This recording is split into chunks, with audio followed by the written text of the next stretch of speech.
and welcome to a new month. And I know this video is a bit later than it usually is, but I promise I'll release the second one a bit earlier because it's really late.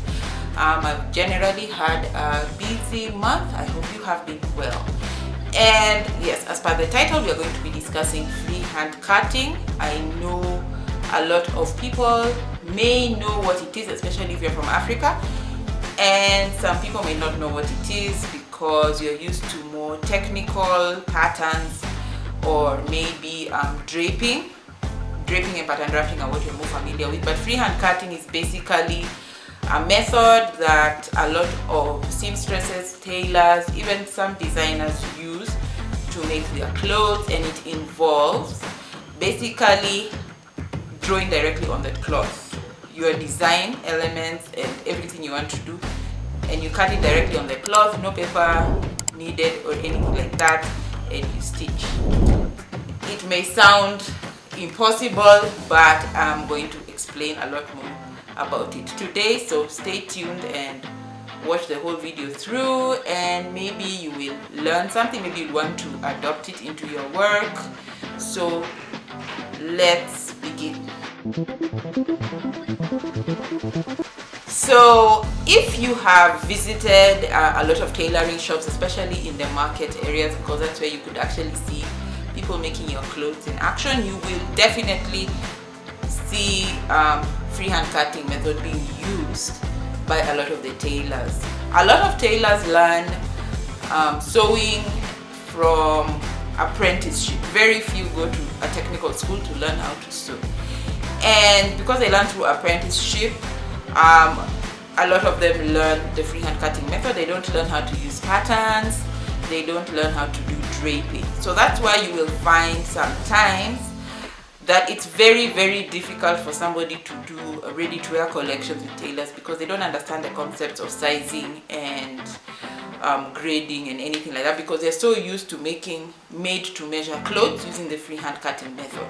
They are used to taking measurements from the clients, using those measurements and making clothes that specifically fit that specific client. So that's generally how freehand cutting works. I am going to explain maybe a bit more of the gist of it, what it helps with, why it's very popular on the continent, and next week I think I'll go a bit more on the pros and cons. I didn't want to make this video so long by talking about freehand cutting pros and cons, but I think today I'll just explain the gist of freehand cutting so that you can understand what it is, how it works. It's a very, very good method to use if you are sewing for yourself as a hobby. It's a very good method to use if you like to experiment and you don't want to follow so many rules. The gist of freehand cutting basically is to memorize the most basic drafting method. There's still some element of pattern drafting, but you just draft directly on the fabric.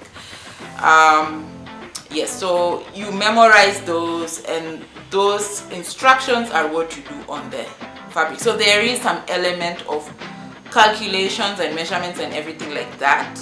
It's just that you work directly on the fabric. Of course, there are limitations to doing work like that and everything like that. And I personally, when I do freehand cutting, I tend to draft more on paper first, just to make sure that I am 100% sure of the design before I move to fabric. And it's because my training also started with pattern drafting, but the school I went to also felt like learning freehand cutting was important, because if you end up getting a job in a shop where they want faster production, freehand cutting is the more favorable method of use. So hopefully this video will help explain what it is, how it works. I am selling freehand cutting instructions in case you want that instruction template for yourself. Please email me. The email address is below here. Email me and I will send it to you at a fee. If you're in Kenya, you'll probably pay with M-Pesa. If you are overseas, PayPal would work. So it's going to be approximately $5 for front, back of dress and top, and skirt as well, and plus a sleeve block. So you'll get 5 patterns. So that's how much it will be $5. Thank you so much, and let's begin with understanding the gist of what this freehand cutting is. Here are the 6 ways that will help you understand more about freehand cutting. It allows for creativity and versatility in design. It gives designers the freedom to experiment with shapes, lines, and silhouettes without being constrained by traditional patterns. Skill and experience. Successfully executing freehand cutting requires a high level of skill and experience. Cutters must have a deep understanding of garment construction, fabric behavior, and body compositions to create well-fitted and aesthetically pleasing designs.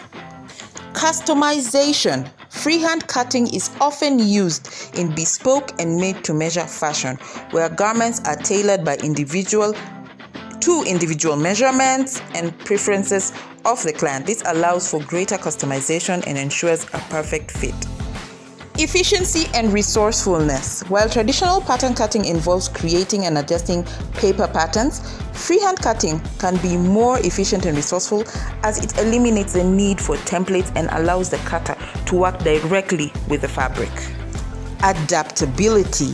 Freehand cutting is particularly useful for working with unconventional fabrics or when creating one-of-a-kind designs that may not conform to the standard pattern shapes. It allows designers to adapt to the unique characteristics of each fabric and experiment with draping and manipulation techniques. And last but not least, artistic expression. For many designers, freehand cutting is a form of artistic expression. It offers hands-on approach to design, allowing them to sculpt and shape fabric in real time, much like painters working on a blank canvas. So now I want to get into why tailors love freehand cutting. Maybe some of the points will sound repetitive, but it's good to know why they like it.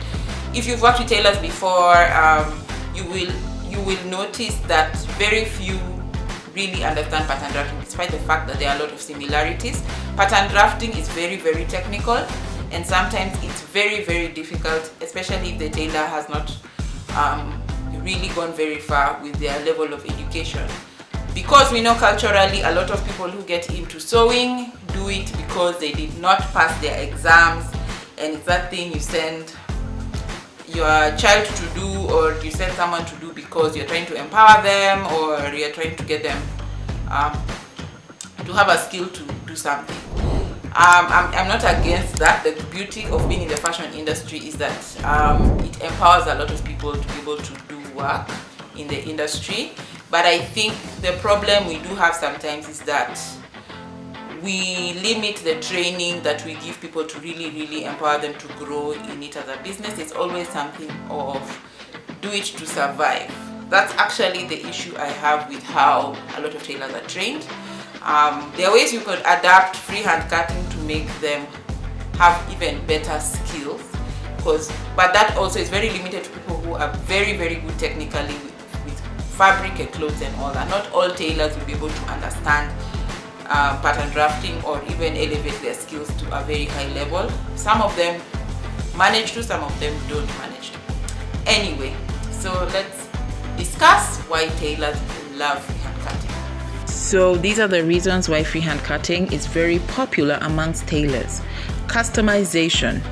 African fashion often celebrates individuality and cultural identity, so freehand cutting allows the tailors to create unique, one-of-a-kind garments tailored to specific measurements and preferences of their clients. The customization is highly valued in many African communities where clothing is often seen as a form of self-expression. Flexibility and adaptability. Freehand cutting offers flexibility in design, allowing tailors to adapt to different body shapes, fabric types, and style preferences. The adaptability is essential in African fashion, which encompasses a wide range of tradition and contemporary styles influenced by diversity and cultural heritage. Resourcefulness. In many African countries, access to pre-made patterns and sophisticated pattern-making tools may be limited or expensive. Freehand cutting allows tailors to work with minimal equipment, making it more accessible and cost-effective. Artistry and creativity. African tailors often view their craft as an art form, And freehand cutting provides an opportunity for creative expression. Tailors can experiment with innovative styles, integrate details, and bold patterns, reflecting the rich cultural heritage and vibrant aesthetics of African fashion. Cultural significance. In some African communities, traditional sewing techniques, including freehand cutting, are passed down from generation to generation as part of their cultural heritage. Tailors may use these techniques to create garments and honor cultural traditions and celebrate local craftsmanship. Entrepreneurship and small-scale production. Many tailors in Africa operate as small-scale entrepreneurs, running their own businesses or workshops. Freehand cutting allows them to offer unique, customized designs and set them apart from mass-produced clothing and compete in local markets. Lastly is community engagement. In some African cultures, the process of creating clothes is deeply rooted in community and social interactions. Freehand cutting may be practiced collaboratively with input from clients or community members, fostering a sense of connection and belonging. I hope the video has been helpful. I hope now you understand the gist of freehand cutting. Please don't forget to reach out to me on email if you do want the freehand cutting pattern. I will send it to you on email or PDF. It's just $5 for all the patterns: the skirt, top, dress, and sleeve, front and back for the others. Yeah, so see you next week when we discuss pros and cons of freehand cutting, because there's their advantages and disadvantages, and it's good to be realistic with the method. And I know generally it's a very good method for people who want to sew as a hobby, because you don't have to get into so many technicalities that we get into in fashion. But yes, so let's discuss it next week. I'll see you then.